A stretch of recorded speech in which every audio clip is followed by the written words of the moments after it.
What's up, y'all? It's Lori, the bike chick from Simpsons Fitness and Adventure Sports on Highway 110 South, going towards White House. Oh, really close to Tyler, Texas. Like, right there. Anyway, my dad just turned 74. Whoa, I know it's a 1, but It's like a 7. oh, it's a 7. I saved a little bit of money. Kind of blowing out. Okay, blow. Is it done? Wait. And he already has a Trek rail, and he decided, we finally convinced him that he needs a mid-power, because if you already have a high power, you need a mid-power. It's your Christmas gift. Wow, look at that. Wait, there's no E on it. That's my birthday gift. Dad, I'm not kidding. There's no E. Oh, wait, no, there is an E. I was like, whoa, but it's so big E. It's supposed to be a little E. Look, on there, E's. Look, it's supposed to be a baby E. Like that. And it got like Time's best invention of the year. 50 newton meters, 85 newton meters.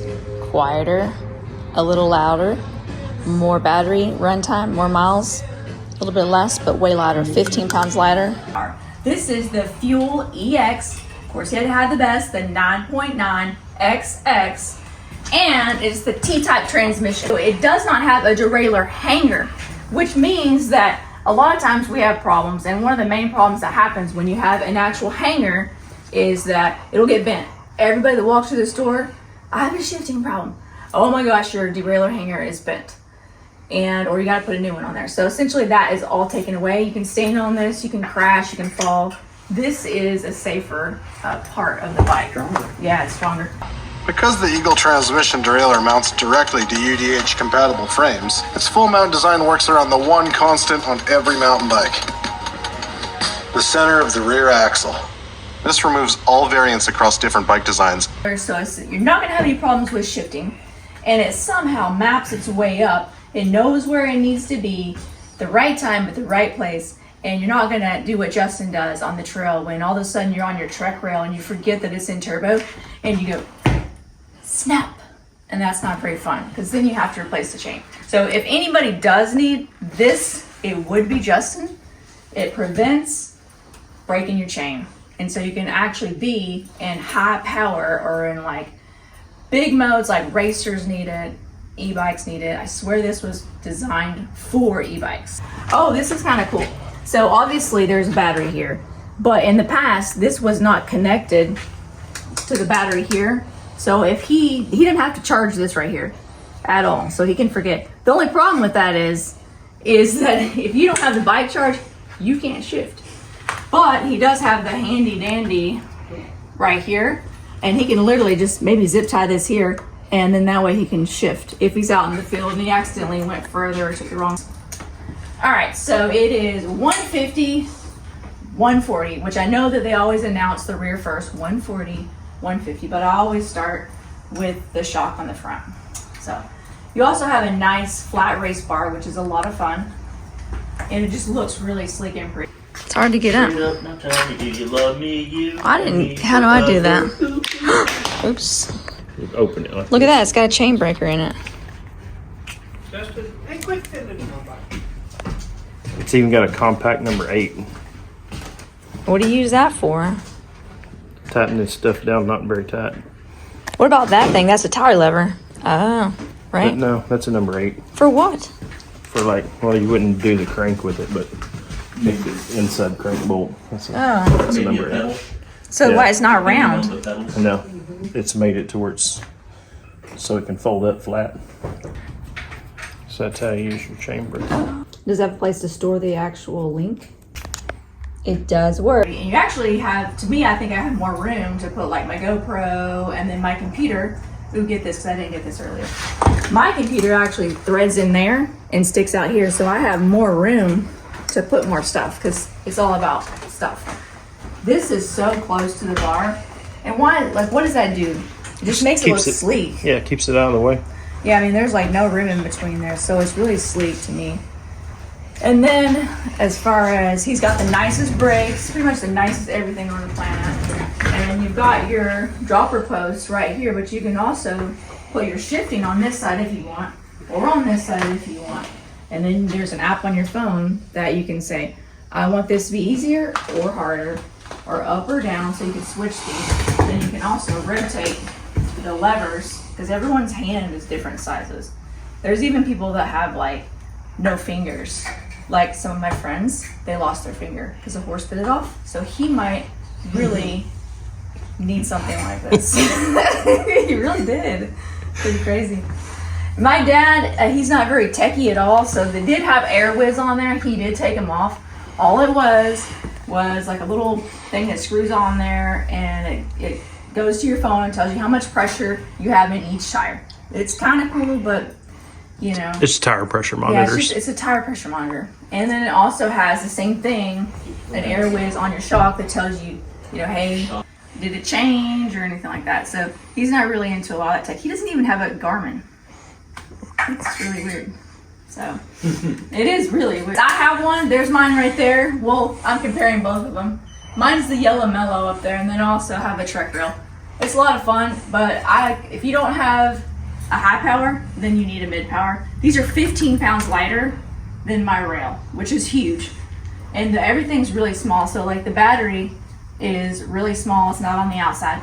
The motor is the TQ motor. The TQ motor is so small and it's so quiet. So when I go to the trail, my friends are like, is that a new bike?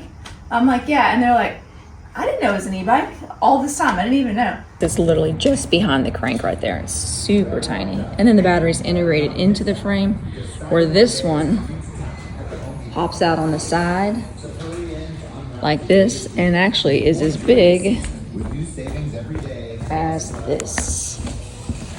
The rail with the handle, and it's a little heavy.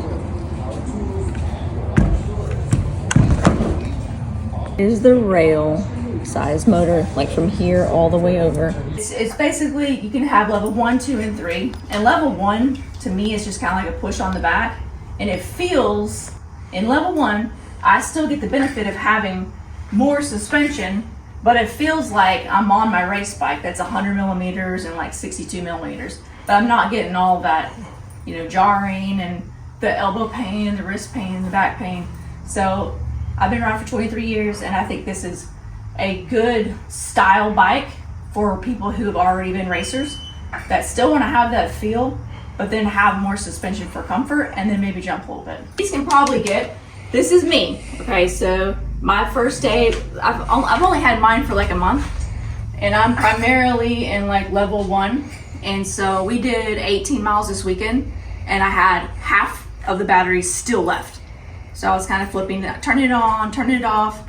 And Justin, there's an attachment right here that plugs into here, and he was able to, yeah, it's an extra battery. Range. We only think it gives you 15 miles extra. They say probably 20 miles extra. You can throw on the range extender into the water bottle cage, plug that in. That's 160 watt hours, and that gets you another hour or two of riding.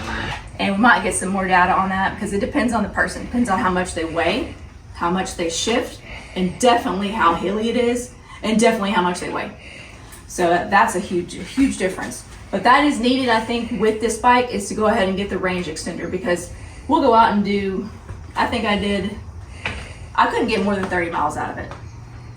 But if you're using the Trek app, it'll tell you how far you got. There is an app too, which I'll show you all. That's the bike up there or whatever. I kind of go through the app and everything.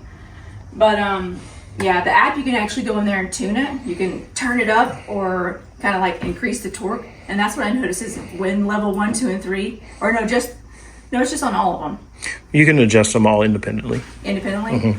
So when I slid it all the way to the right, I felt like I was getting more torque out of it. Is that correct to say?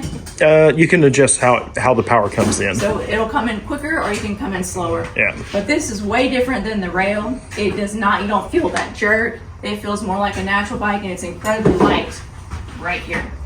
And they did a ton of research on how to keep it quiet. Yeah, it's so and quiet. How to make it quiet but pleasing. It's not a real...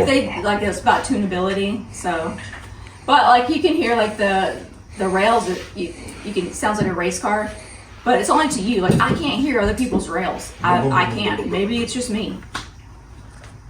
Well, they used to not have these on here, and Mr. Nathan actually made one of these. It's a mud flap, and we'd have mud like caked up so much right here.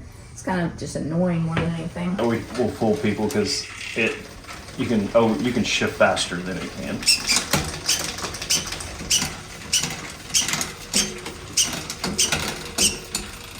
That's pretty cool.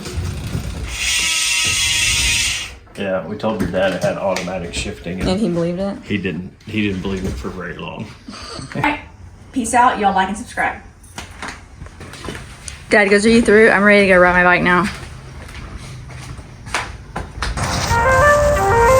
Small little test ride track back here.